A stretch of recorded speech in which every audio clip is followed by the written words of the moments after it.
Addiction is something many people think only applies to drugs and alcohol. But the truth is, addiction can be anything that takes your heart and mind away from God. Food, pornography, video games, television, fitness, the internet, or even social media like TikTok. These things are not all evil by themselves, but when we give them more time and devotion than we give God, they become idols. An idol is not just a golden statue from the Old Testament. It is anything we put above God in our life. Some people admit they could never go one full day without watching TV or without scrolling through TikTok. Others cannot imagine not working out, not gaming, or not eating a certain way.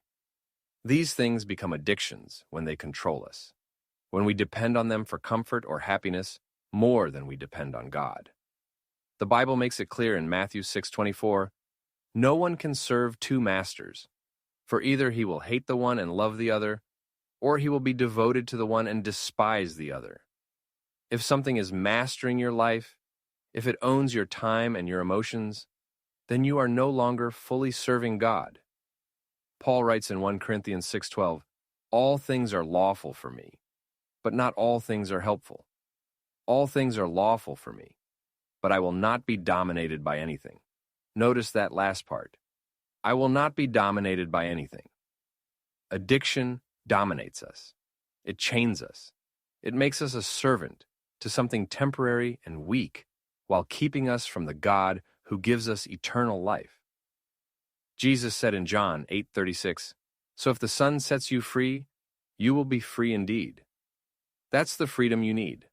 True freedom is not the ability to do whatever you want whenever you want. It is being free from the chains of sin and addiction. Freedom is being able to say no to that thing that once controlled you and saying yes to God. Psalm 16:11 tells us, "You make known to me the path of life. In your presence there is fullness of joy." That means real joy, lasting joy, not the temporary rush from a screen, a bite of food, a workout, or a substance. Those things fade away, but God's presence satisfies forever. So ask yourself honestly, is there something in your life that you cannot put down?